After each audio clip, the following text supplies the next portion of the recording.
Ladies and gentlemen, we are back with yet another video of the Arizona Sports Fan. Thank you so very much for tuning in. I really do appreciate it, guys. Now, if you have not subscribed yet, please consider subscribing. This is going to be the #1 home for basically fans to talk about the offseason, the draft, free agency, and all that different stuff, guys. So if you have not yet, please consider subscribing and turn on that little notification bell as well, just to kind of let you know when I do post videos.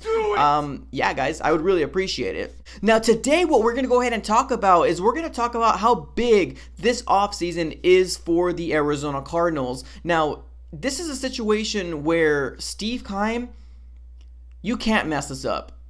You can't.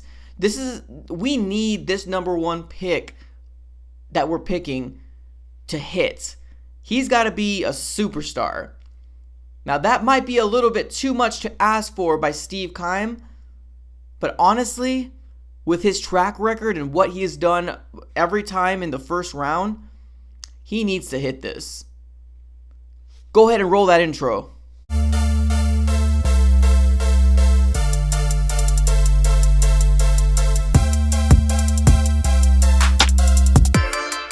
Welcome back, guys. So like I was mentioning in my intro, that today we're going to talk about how big this offseason is for the Arizona Cardinals. Now, if you might ask, what do you mean by that? I mean, okay, so this is the time where we have a good amount of salary cap. I understand with the whole signing of Fitzgerald, we're going to probably have to sign DJ Humphries and probably Kenyon Drake.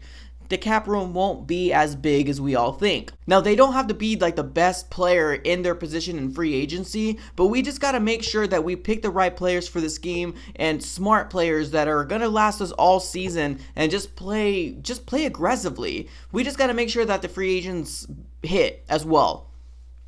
Now, like I was mentioning, the big thing as far as what I was talking about is the draft is something that we cannot flop on. Like, I just cannot stress this enough. Steve Keim, please do something right.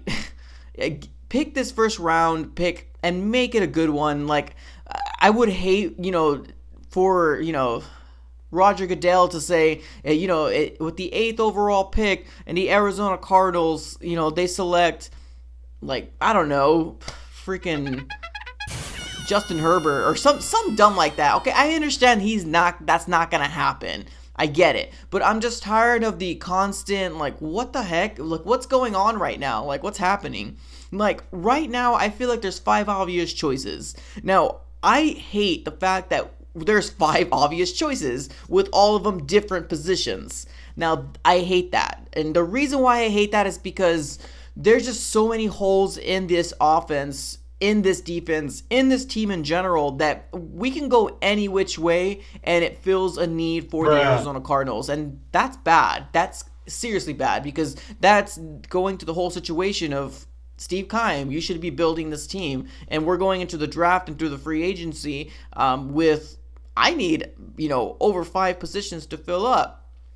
And that's what we can do come draft night. So come draft night, there's multiple people on, this coming draft night. And I'm super excited to see the draft. But the thing is that we're kind of going into this offseason where we don't know what's going to happen. Obviously, it really depends on who picks who, 1 through 7 before we actually even get our pick. So there's so many different routes we should go. Obviously, we all know that I'm a fan of wide receivers, CeeDee Lamb from Oklahoma. That could be a great route to go because CeeDee Lamb is really explosive, because he's a playmaker, and because eventually we need to replace Larry Fitzgerald. We all do think he's going to live to play, when he's 45 to 50 years old. It's not going to happen.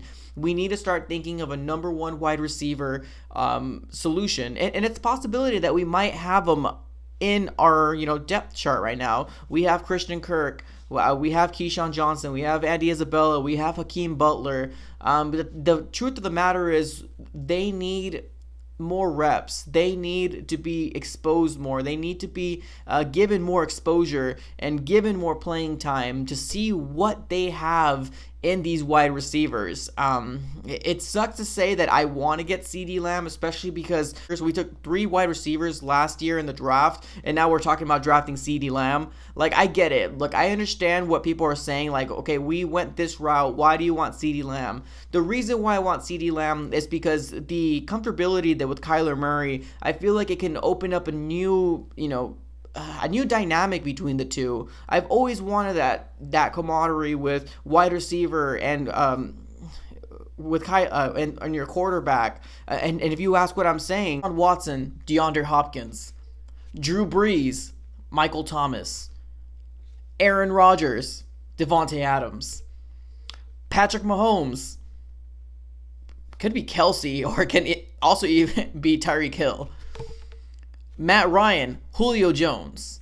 That's what I want. And obviously, it's not going to happen with Christian Kirk. I know he's a solid wide receiver, but I think he's a solid number 2 wide receiver. I'm glad that we picked him up in the second round, and I'm glad he's producing. I just honestly had a little bit more high hopes for Christian Kirk, but at the end of the day, he's a good, solid number 2, and I cannot complain about that. Now, another route that we can actually take is going the linebacker route, and that could be Isaiah Simmons from Clemson. Now, this guy he's good. He's probably...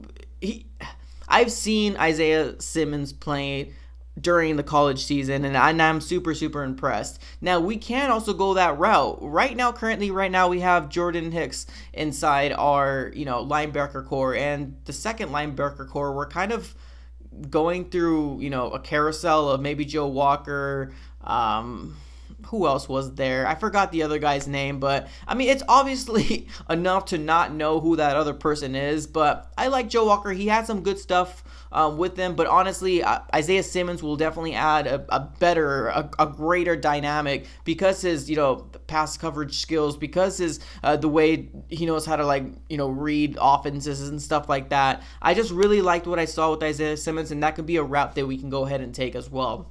We have a lot of our fans here within the community of Arizona sports fan that wants to go the offensive line route. Now, I'm not hating on that. I really like the idea of getting a solid offensive lineman such as Andrew Thomas, such as Tristan Wirfs. But the bottom line is right now, actually, there is really no bottom line. I mean, I feel like that would be a pretty awesome solution. I mean, honestly, I know it wouldn't be a big splash play. I know maybe a lot of fans wouldn't like it because it's not super shiny. It's not like a super colorful toy to play with and stuff like that. But at the end of the day, offensive line would be pretty awesome to go route as well, especially if we can pick somebody like, Andrew Thomas or Tristan Wirfs. But it really depends if they even fall that far back. We don't know if that's going to happen. And then we got the other route where we can go defensive tackle. Derek Brown, 6'5", 318 pounds. We need interior pressure. Why not get Derek Brown? I mean, right now we're sitting with Rodney Gunter and Corey Peters, but the consistency is not there. I like them as players. They're probably great people, but the consistency of constant pressure in the interior within the line, it's not there. And that's why I do feel like Derek Brown would be an awesome solution for the Arizona Cardinals to even go ahead and pick him as well. So I wouldn't be mad if that was the pick either. Now, still keeping on the defensive line, there's also an option to go edge. We can go AJ Epinesa, edge from Iowa, 6'6", 280 pounds. It would be fantastic to finally get somebody opposite side of Chandler Jones that's actually producing. Sorry, Terrell Suggs, but that project didn't work at all. We just ended up paying a lot of money for you, but just the production wasn't there. I like the tandem between Marcus Golden and Chandler Jones. I felt like it was really, really awesome to see, but Arizona Cardinals didn't feel like they should pay him. But AJ Epinesa would be a definitely awesome pick for the Arizona Cardinals to go that route as well, just because the consistency, getting somebody young on the opposite side of Chandler Jones, wreaking havoc on any quarterback that's out there would be pretty awesome as well. And we also got to take into consideration Chandler Jones will probably start degressing probably in about 2 years from now. I think he's going to have a fantastic year next year, and then maybe the year after that would be a pretty awesome year too. But we also got to keep in mind he's getting up there in age as well. So we do need somebody in the edge. So that would be another route to go ahead and take, guys. So bottom line, there's just so many different things that we can do.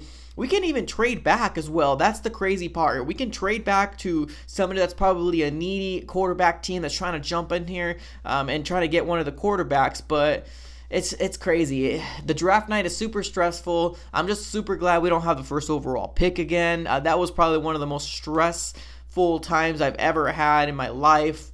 Eighth pick is awesome. We can still see what's going on within the 7 other teams before us.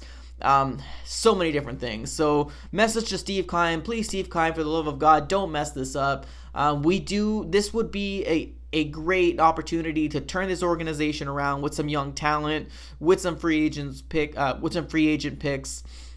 If he messes up again, it could be catastrophic. It could be really bad for the Arizona Cardinals and set us back multiple years to come, and that's just not something that I want to see. That's not something that I'm willing to see anymore, and I do feel like this might be Steve Keim's last year. If he flops on this pick for the 8th overall pick, he's done. He's done for. He can't keep a job like that. This would be insane if he would keep his job at this point, but please don't mess it up. I gave you 5 awesome players right now. If it's any one of those 5 players, I would be super excited about it, guys. Tell me what you guys think of maybe somebody that I might have missed that we can possibly get within our 8th overall pick. Definitely let me know in the comments below. Give this video a like, and if you have not already, please consider subscribing, guys. That's all I got for this episode, guys. Thank you so much. I'm out.